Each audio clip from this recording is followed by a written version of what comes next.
इस सवाल के आने के चांसेस हैं, आया नहीं है बट एक क्वेश्चन जरूर बन जाता है कि बफर और इंटरप्ट जैसे आपस में साथ मिलकर कैसे काम करते हैं, like how do they work when they are carrying out some calculation, carrying out some work in computer. तो कहते हैं बफर और इंटरप्ट, जैसे एक एग्जांपल तो मैंने दे दी, वीडियो प्ले करते हुए बफर इंटरप्ट काम कर सकते हैं। और एक सबसे कॉमन एग्जांपल देता है प्रिंटर की। प्रिंटर में बफर प्रिंटर में प्रिंटर में जो बफर होता है ना, तो वो क्या करता है, प्रिंटर का बफर ये है कि प्रिंटर में आपने प्रिंट भेजा, तो अब जब प्रिंट चला गया और पेपर में ट्रे में पेपर नहीं है तो फौरन मैसेज आ जाएगा लोड करो। एक तो ये इंटरप्ट आ गया। दूसरी चीज, पेपर जैम हो गया, आप प्रिंट भेज रहे थे पेपर जैम हो गया, तो ये भी वो चीज है जो प्रिंटर प्रिंटिंग करते हुए ये दोनों साथ चला रहे होते हैं। अच्छा अच्छा, ये वही कहानी है जो मैंने आपको बताई है ना, वो सारी यहाँ डिस्क्रिप्शन में यही लिखी हुई है कि जब कोई डॉक्यूमेंट आप भेजते हो प्रिंटर को तो उसकी मेमोरी में चला जाता है, तो फिर जाहिर है वो स्लो डाउन अपनी स्पीड के हिसाब से उसको प्रोसेस करता है, डाटा प्रिंटर को भेजता है। बिना बफर और इंटरप्ट के माइक्रो प्रोसेसर ऐसे ही रहेगा, ठीक है ना, waiting for a document to be printed. तो फिर इसकी वजह से आपका प्रोसेसर टाइम ज़ाया होगा, ठीक है। तो ये हो गया। तो बफर इंटरप्ट जो होते हैं वो माइक्रो प्रोसेसर को साथ मिला के काम कर रहे होते हैं। इसकी एक डायग्राम नीचे होगी और वो डायग्राम क्या कहती है, इस डायग्राम को देख लेते हैं, आसान सी है। अभी जैसे आपके सिस्टम लैपटॉप से प्रिंटर लगा हुआ है, तो आप सबसे पहले तो मतलब जो पीछे एक फ्लो चार्ट चल रहा होगा वो ये चल रहा होगा कि भाई कोई, जैसे प्रोसेसर आपका ये पूछेगा कि कोई डाटा प्रिंटर को भेजना ही नहीं भेजना, मतलब ये पहला स्टेप है। अगर आप कहते हो नो, तो प्रोसेसर अपने कामों के साथ लगा रहेगा। और अगर नहीं, तो data from the document to be printed is send to printer buffer. Data from the document to be printed, अब जो डाटा जो आपने डॉक्यूमेंट भेजना है जिसको प्रिंट करना है, अब आप उसको प्रिंटर बफर में भेज देते हो। तो प्रिंटर बफर में भेजने के बाद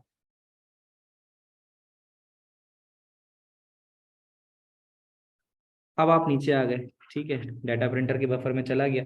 सबसे पहले जो बफर का जो कंटेंट होगा, यानी बफर जो भी आपने डाटा डालना होगा वो एम्प्टीड होगा, यानी पहले आप बफर को खाली करोगे। आपने कभी देखा है कि आपका प्रिंटर, आपने प्रिंट भेजा हो और काफी दिनों से कुछ नहीं भेजा हो, लेट सपोज, या कभी पहले किसी ने कोई प्रिंट भेजा हो और आपने जब ऑन किया हो तो एक खाली सा पेज निकल आता है और उस पर कोई कोड लिखा हुआ होता है। किसी के साथ ये एक्सपीरियंस हुआ कि अचानक से ही आपने प्रिंटर ऑन किया किसी प्रिंटिंग के लिए और आपका एक पेज आ गया, ठीक है ना, ऐसा हुआ, ये बताओ मुझे। यस। तो अब क्या होता है कि होता ये है कि जो प्रिंटर में बफर में कुछ पड़ा होता है ना पिछला, वो आपके पेपर पे जब एक बार प्रिंट हो जाता है तो आपका प्रिंटर बफर खाली हो जाता है। तो कहते हैं the content of the buffer are emptied to the printer and the data from the document is printed. तो अब ये कहते हैं कि पहले प्रिंटर बफर में डाटा चला गया, फिर all data send to the printer, अब प्रिंटर पे डाटा पहुंच गया। अब जब ऑल डाटा का मतलब है 10 20 15 20 जितने भी पेजेस थे, जब वो चले गए प्रिंट हो गए, when all the data has been printed the printer buffer becomes empty, अब खाली हो गया। और फिर इंटरप्ट सिग्नल आप भेज देते हो प्रोसेसर को कि भाई ये सारा काम जो है वो प्रिंटिंग हो चुकी है। उसके बाद ये तो हो गया, प्रिंटिंग हो गई। अब उसमें दूसरी चीज है कि क्या मजीद प्रिंट भेजना है, ठीक है। तो ये कह रहा है ना कि all data is send to the printer, का अगर नो का केस है, मजीद डाटा भेजना है, तो meanwhile processor is able to carry out other task while the printer buffer is being emptied. तो जितनी देर में आपका प्रिंटर बफर खाली हो रहा है और प्रिंटिंग हो रही है तो प्रोसेसर अपने दूसरे कामों के साथ लगा रहेगा। तो ये भी हो रहा है। और फिर जब एक साथ सारी प्रिंटिंग हो जाएगी तो फिर interrupt signal is send to request more data to be send to printer. अब रिक्वेस्ट करेगा अभी कुछ और डाटा है भेजने का नहीं है, कि प्रिंटर इंटरप्ट सिग्नल जो है वो जा रहा है प्रिंटर बफर प्रिंटर में, यानी आपके माइक्रो प्रोसेसर में जा रहा है, ये पूछने के लिए कि क्या कोई मजीद डाटा है।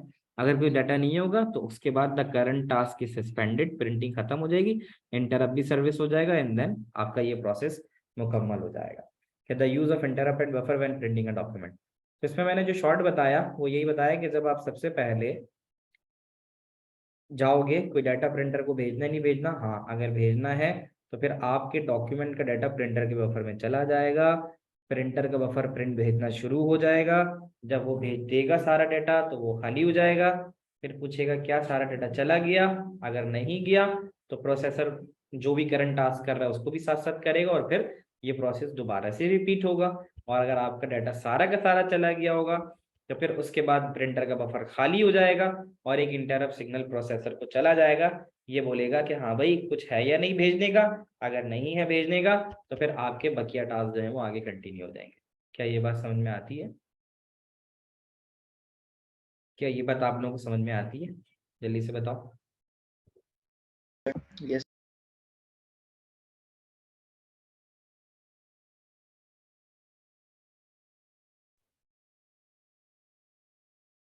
इसके बाद आगे बढ़ते हैं। ये तो हो गया, प्रिंटर बफर भी हो गया। तो प्रिंटर बफर के अंदर मैंने बफर की 2 4 5 लाइनें हैं वो आपको मैंने बता दी, डेफिनेशन वगैरह ये सारी चीजें, और ये हो गया। इसका जल्दी से अपने पास होमवर्क नोट डाउन कर लो, ये चीजें हम सब कर चुके हैं, ये आज का दिन आप ले लो। और ये एक्टिविटी 4.1, ठीक है, ये मुझे आपने करके देनी है। इसका 4.1 का पहला वाला पार्ट आपने करके देना है मुझे, ठीक है। बाकी एक काम हो गया, choose the features of operating system 2 हो गया। Descriptive device role dust distributor play ये वाला करोगे, 134 के बाद 5 करोगे और 5 के बाद 6 करोगे, ठीक है। नोट डाउन कर लो, ये आपका होमवर्क है।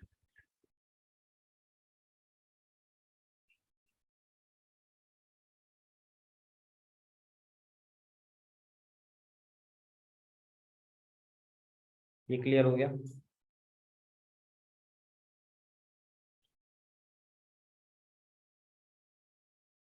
आगे देखते हैं।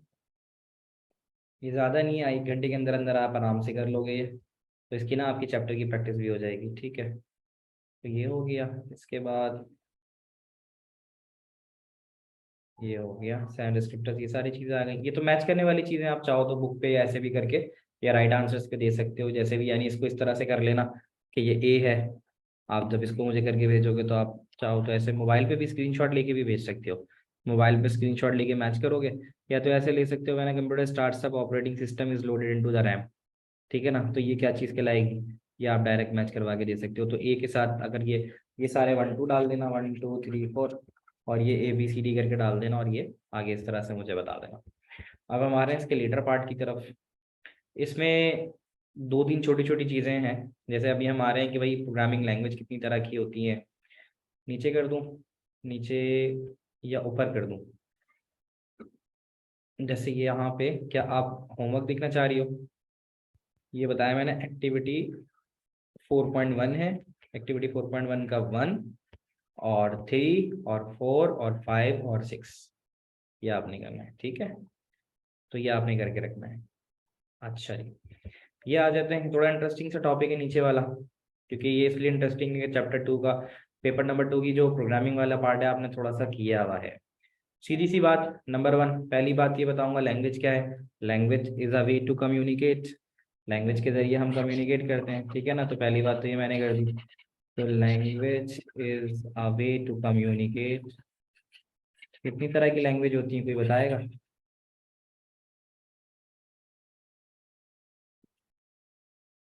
एक कहलाती है नेचुरल, नेचुरल का मतलब है हम नॉर्मल जो बात करते हैं इंग्लिश हो, सारी लैंग्वेजेस आ गई।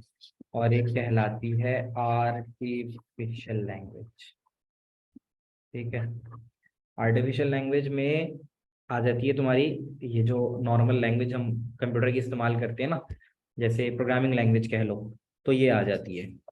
तो कहता है कि नॉर्मली आप जो कुछ लिखते हो, ठीक है, उसको समटाइम ट्रांसलेशन की ज़रूरत होती है। मैं इंग्लिश में पढ़ा रहा हूँ, आपको नहीं समझ में आ रही तो कोई उर्दू में आपको बताएगा।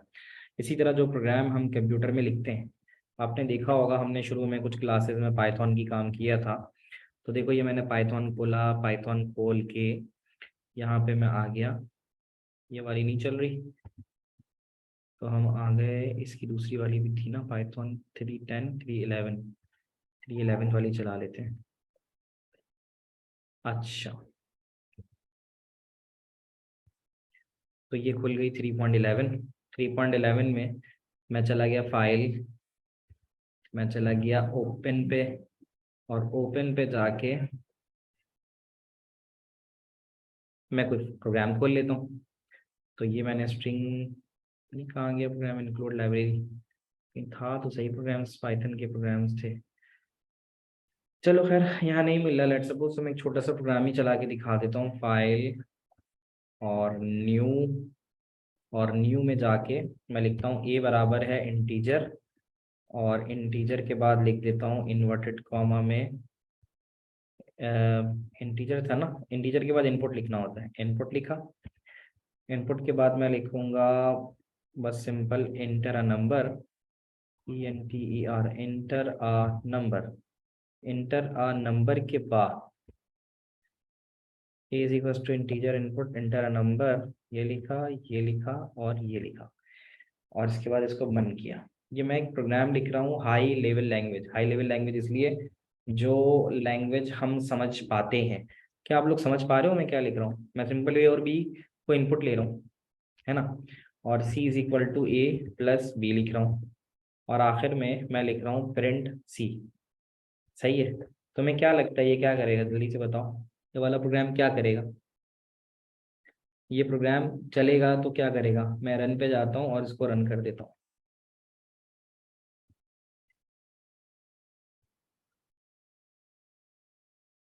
ये प्रोग्राम क्या करेगा? ये प्रोग्राम प्रिंट करेगा पहले 2 नंबर, अच्छा मैं इसको ऐड के नाम से सेव कर लेता हूँ। ये प्रोग्राम ये करेगा कि 2 नंबर को इनपुट लेगा, ऐड के नाम से मैंने कर दिया, और अगर आपके सामने स्क्रीन नजर आ रही हो तो लिखा हुआ है add inter a number, enter a number यानी दूसरा नंबर। हमने दोनों को नंबर को एंटर किया तो हमारे पास सम आ गया। तो ये प्रोग्राम बेसिकली 2 नंबर को ऐड करके दे रहा है। तो ये जो मैंने लिखा ना प्रोग्राम, आपको समझ में आया है? सामने सीधी सीधी बात है, आपको नजर आ रहा है ए इंटीजर इनपुट, मुश्किल तो नहीं है ना समझने में आपके, आसानी से कुछ समझ में आ रहा है। तो ये हो गई high level language, a language that you understands is the high level language. लेकिन ये जो जिस तरह से लिख रहा हूँ ना मैं, ये कंप्यूटर को नहीं समझ में आता। कंप्यूटर इसकी ट्रांसलेटेड वर्जन समझता है। यानी ये प्रोग्राम जब चलता है ना, जब मैं कहता हूँ रन, तो रन का मतलब होता है कि ये प्रोग्राम को ट्रांसलेट कर रहा है। तो ये जितना भी टाइम लगता है ना सेकंडों में, ये ट्रांसलेशन हो रही है। तो ये जाके प्रोग्राम जो मैंने लिखा, ये कंप्यूटर की जबान में ट्रांसलेट हुआ, और उसके बाद फिर जब मैंने उसको चलाया तो ये चल के रिजल्ट मेरे सामने आ गया। तो computer understand the language of zeros and one, that is called binary. Computer जिस जबान को समझता है वो जबान होती है बाइनरी। तो यहाँ हमने जो बात देखी, नेचुरल आर्टिफिशियल लैंग्वेज एक अलग चीज थी जो कॉमन समझाने वाली बात थी। लेकिन हकीकत में जब आप कोई भी प्रोग्राम लिखते हो, हमारे पास यहाँ पे 2 तरह की लैंग्वेज की बात होगी, एक होगी हाई और एक होगी लो। तो पहले तो कुछ छोटी छोटी डेफिनेशन देख लो। सबसे पहले एक छोटी डेफिनेशन पीछे दी कि भाई प्रोग्राम क्या होता है। आप कहते हो program is a way of telling computer what to do, how to do and when to do. यानी प्रोग्राम कंप्यूटर को बताता है क्या करना है, कैसे करना है, कब करना है। ये छोटी सी डेफिनेशन अपने पास लिख लो। Program is a way of telling a computer what to do, how to do और व्हेन टू डू।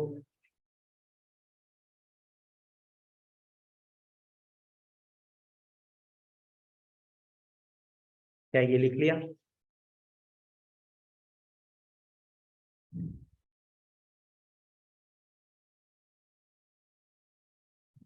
अब उसके पास अगली चीज है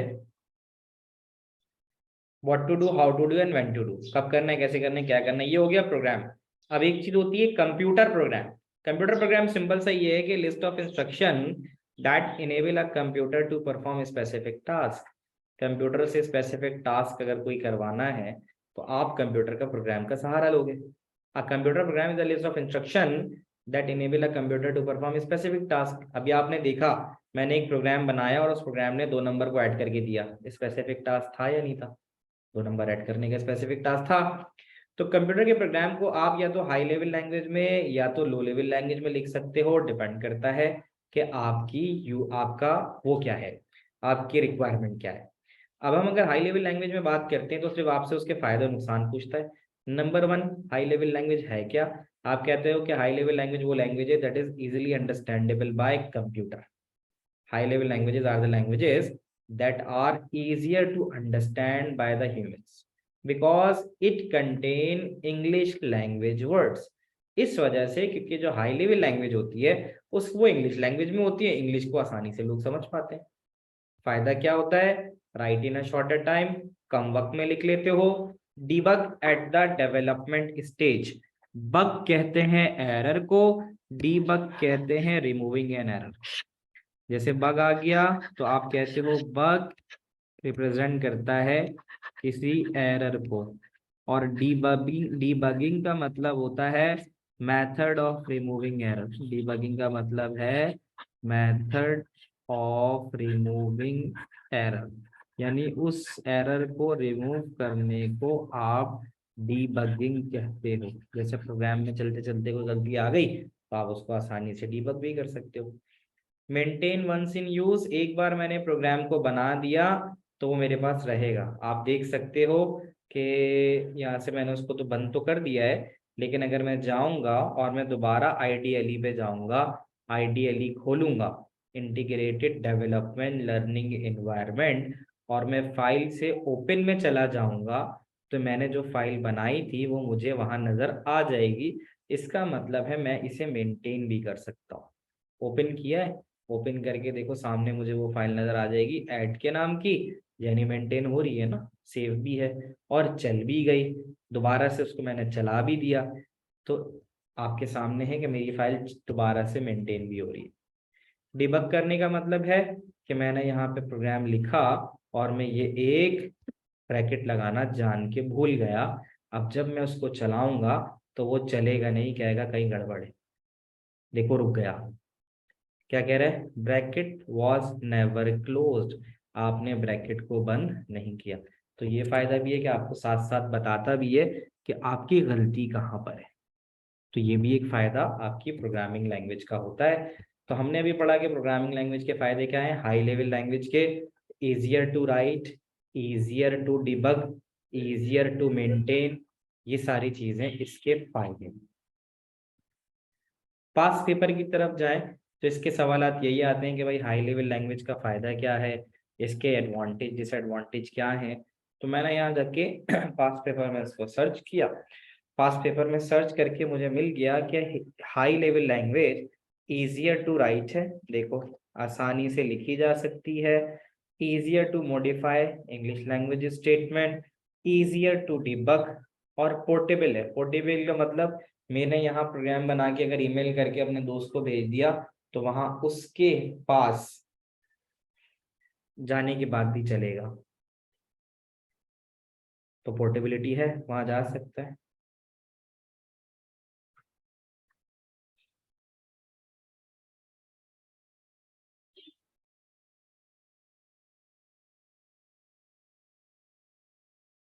इसके बाद अगला है लो लेवल लैंग्वेज। तो लो लेवल लैंग्वेज में क्या होता है? लो लेवल में ट्रांसलेशन की जरूरत ही नहीं है, क्योंकि वो तो कंप्यूटर की लैंग्वेज है, मशीन लैंग्वेज है, तो वो तो डायरेक्टली चल जाएगी। जब डायरेक्ट चलेगी तो तेज चलेगी, क्योंकि उसको ट्रांसलेशन की जरूरत नहीं है।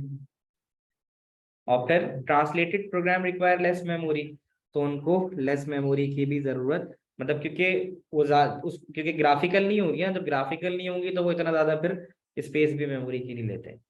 तो इसमें ज्यादातर सवाल यही आता है कि हाई लेवल लैंग्वेज का फायदा या नुकसान, ये सब चीजें आपको बतानी होती हैं। और इसके सवाल अगर हम देखें तो ये लिखा हुआ है सारा, ये इसके फायदे लिखे हुए हैं। ये तो उसके बाद की कंपाइलर इंटरप्रेटर वाली चीजें, एक तो ये चीज आ रही है। तो इसके एडवांटेज डिसएडवांटेजेस ही आते हैं।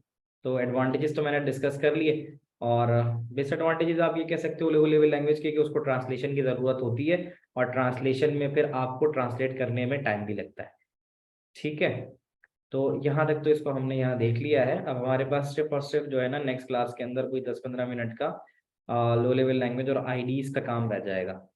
मैं यहाँ दिखा दूं आपको। तो हाई लेवल लैंग्वेज के तो एडवांटेज डिसएडवांटेज हमने देख लिए। तो हाई लेवल लैंग्वेजेस कौन कौन सी हो सकती हैं? सीधी सीधी बात है, Java, Delphi, C plus plus, Python, VB, ये सब की सब हमारी हाई लेवल लैंग्वेजेस होती हैं। और इसके बाद फिर हमारे पास एक सिर्फ low level language compiler interpreter assembler रह जाएगा।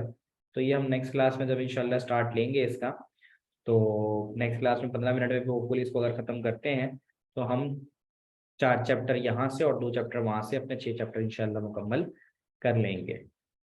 तो यहाँ तक क्लियर, जितनी अभी हमने बातें की हैं। तो we will keep it till here.